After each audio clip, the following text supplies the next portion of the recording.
All right, I think it's safe to say at this point everybody is planting something, and I think it's a good time to go over a checklist early in the season. Let's get this out of the way. The reasons why your garden may not be doing as best as it could. So we need to step up our game.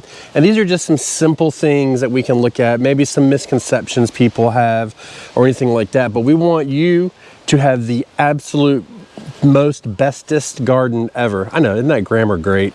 No, I don't know about you, but I grow my food because I want to eat it and I want to enjoy it and I want to be healthy and I want to get the absolute most out of all of my garden as I possibly can. So these are simple tasks that we can do just to stay on top of it. So obviously don't let your plants bolt. This bed is done. For the most part, we still got some lettuces and stuff like that in there. We'll be going through those quick, and actually, now that I'm looking at it, they're starting to bolt. So that bed's done. We can put our corn in soon. Yes, another thing to go. But let's get into the list. So the first thing is don't be scared to treat for pests, okay? So I want to show you something that's really sad. My Napa cabbage I grew, and it was a full head of cabbage, but as you can see, it wasn't worth the root and toot and fresh and fruity breakfast. Not a nurse single bit. It just got tore up by pests. This was a shame because we have tried to grow this for many years, probably 3 years now, and we actually got ahead of it.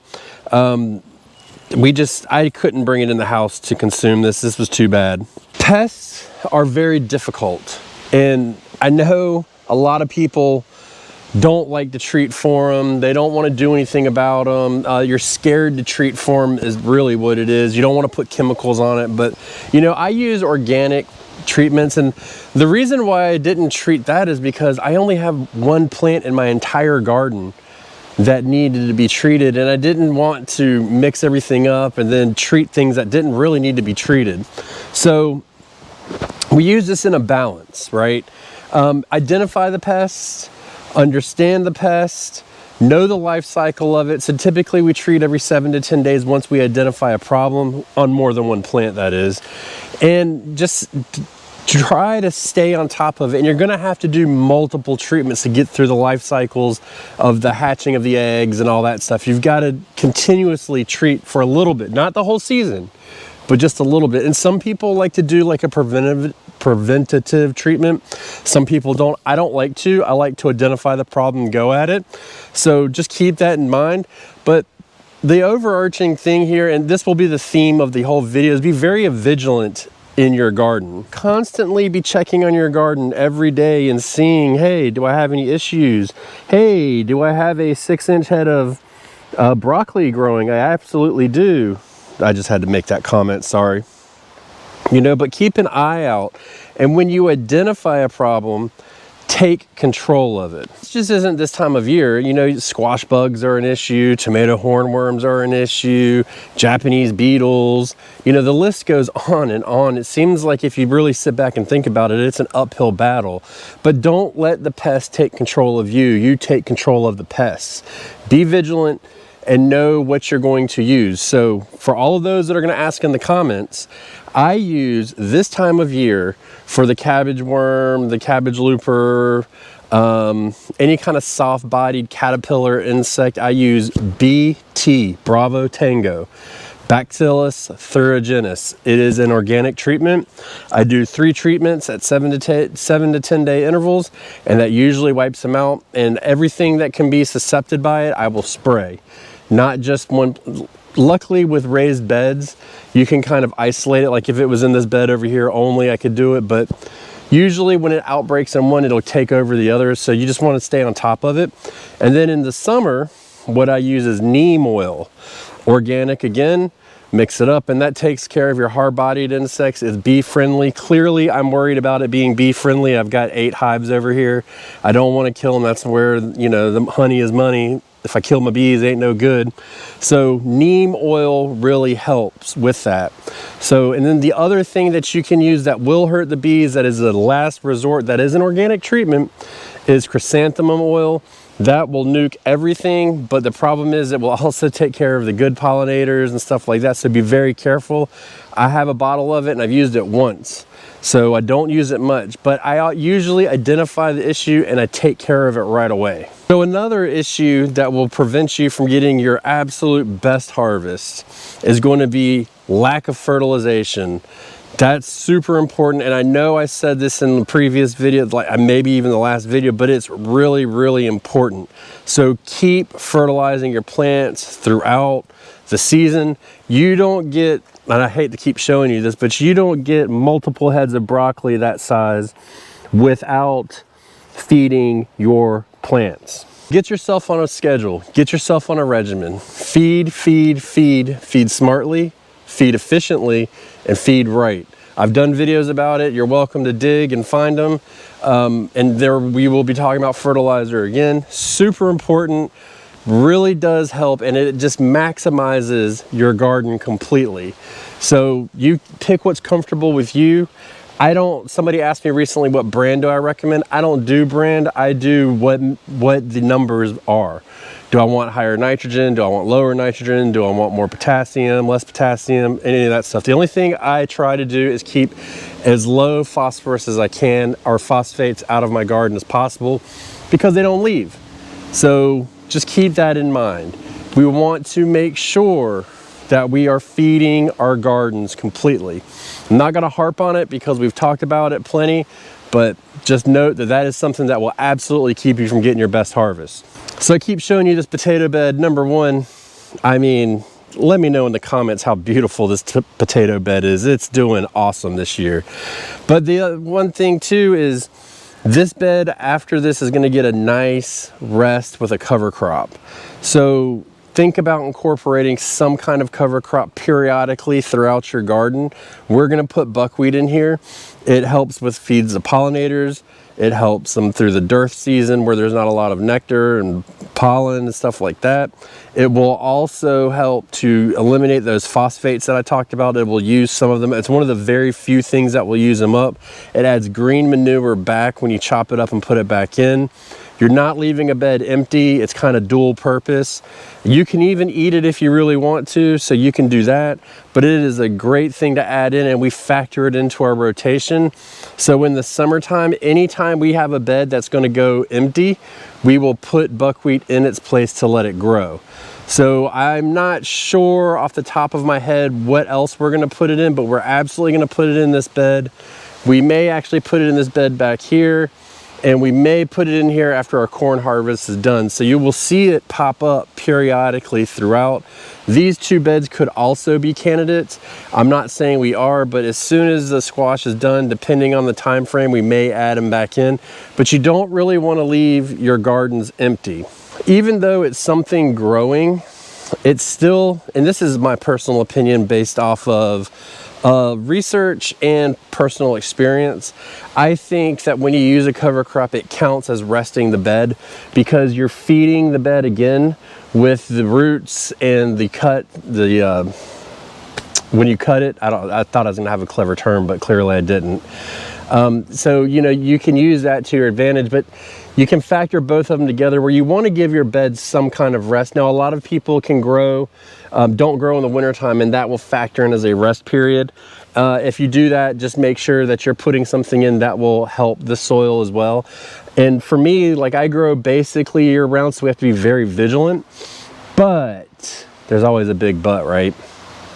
You can use it to your advantage and just factor it in as you go through. I did a video recently about plant groupings, and within those groupings, our buckwheat is factored into those plant groupings. So that is a cover crop that we like to use. I've done winter rye in the winter. The problem with that here is it didn't really die off in the winter, but we just turned it over in the soil and it never came back, and that bed did really good that year. So we may do that again this year as we see things that are coming up empty. We may do that again, but we do focus on the buckwheat for obvious reasons. Again, bees, stuff like that. Now, you don't get lush green growth without feeding, but also give it plenty of water, okay? Don't count on the rain.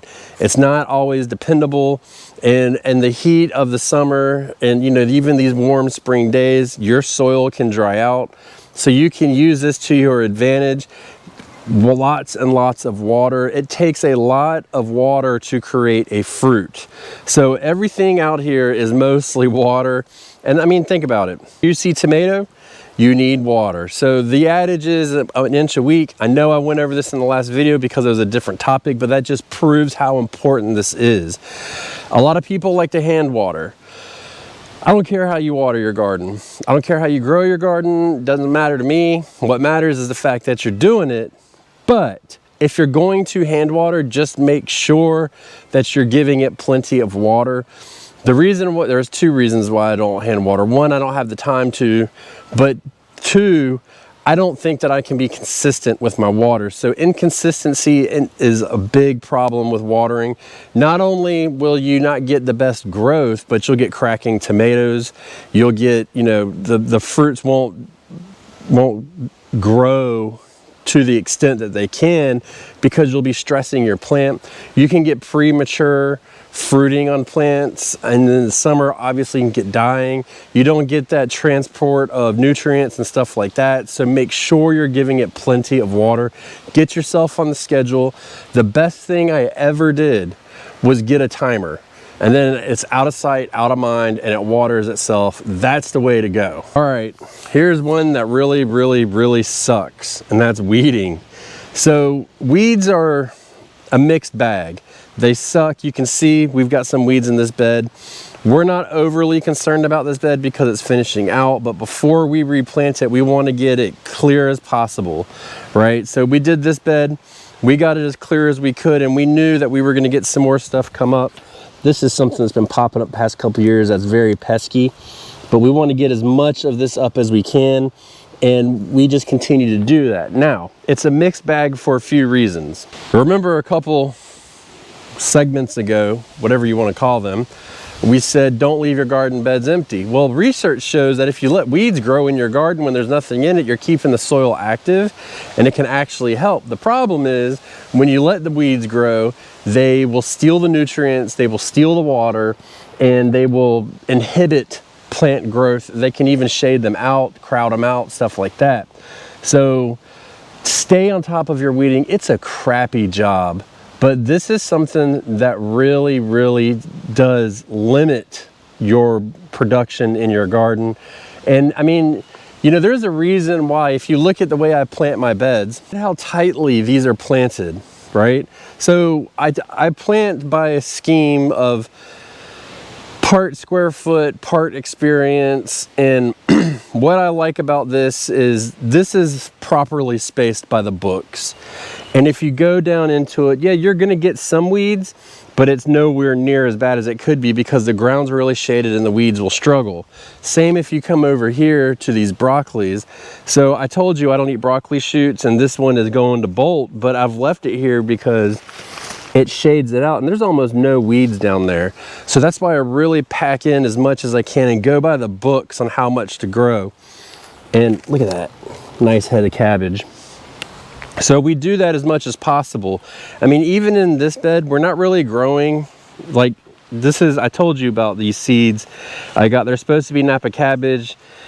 The Napa cabbages grow some like this, and then they'll grow some like the others. So we didn't empty these out because we left them here to shade out the soil so we don't get rampant weed growth. So keep that in mind as you do this, as you make your plans. If you've got the itch, you've got a bed that's empty and you really want to plant it, put some bush beans in it, space them about 10 inches apart so they're close enough to where they can shade the ground, and that will help limit it. Plant it, weed it, grow it, feed it, weed it, grow it, and then once they catch up and they start to fill up that bed, you should be on top of your weeds. It's really important. A lot of people don't talk about weeding because it is really stupid and it's a crappy job, but it's super important. So just keep that in mind as you go through this. Now, the last one is super important, and there's no point in saying this because you made it this far, but for all the people who didn't make it this far and they cut it off, it sucks to be them, because this is the most important. And I put it at the end for a reason, because the people who are loyal and listen, I want them to know this, because this is the best lesson I've ever learned. You can love your garden, but you can also love your garden to death. And I don't want you to love your garden to death. What does that mean? Don't go out there and mess with your garden every single day. Don't go out there and pick stuff off your plants every single day. Don't go out there and water them every single day and feed them every day. Let the garden grow. Do what you need to do. Plant it, water it, feed it, grow it, and enjoy it. Keep your hands out of your garden. You gotta let these plants grow, okay? They don't need you to do anything daily for them, okay? Be sure you understand that. You can love a garden to death. I've seen it time and time again. Stop overanalyzing it. Stop adding stuff into your garden all the time. Plant it, feed it, water it, and grow it. That's all you need to do. Let me give you an example. This bed right here, this is all rutabaga. I planted this, I fed it when I planted it, I weeded it, I came back a week later, I weeded it, I came back 4 weeks later and fed it, and that's it. And it's been planted for about 2+ months, 2.5 months. That's all I've done to this bed, nothing else. You come over here to the taters. I planted it, I fed it, I watered it, I hilled it one last time, didn't even do what I said I was gonna do, and that's it. And I'm just gonna let it grow. I may come in here and weed the edges a little bit, like, you know, just like that, and done. You know, I may do something like that, but I'm not gonna reach in here, I'm not gonna disturb it anymore. Same here. I'm just growing it. I don't do anything at all. I always get the question, how do you do it? How do you get such big blah, blah, blah? Well, everything that I've told you in all the videos is how I do it. But one of the things is I don't love my garden to death. I just grow the damn garden and leave it. You know, this food is going to produce with or without you. Plain and simple. So we just do, it seems like we do a lot because we talk a lot about it. But in the grand scheme of things, we don't do a whole lot. It's really busy at first once you get it up and going, and then it kind of tapers off, and then we just enjoy it. Take this bed, for example, freshly planted 2 weeks ago. Things are starting to get comfortable.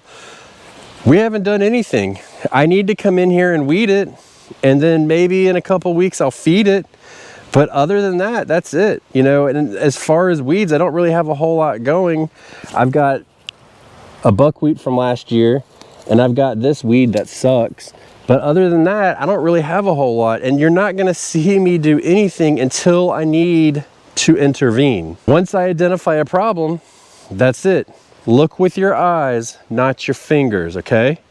Trust me, it's a lifelong lesson that you're gonna love, and you're gonna see how your garden can do. That's the beauty of it. Food was already on this planet before we got here. We just learned how to cultivate it and kind of control where it grows to an extent. But other than that, it don't need you. That's the beauty of nature. So if I've left anything else out in this video, let me know in the comments below. Anything you do that gives you the best possible harvest you can get. I would be curious to know. And if you like that last one, give it a thumbs up.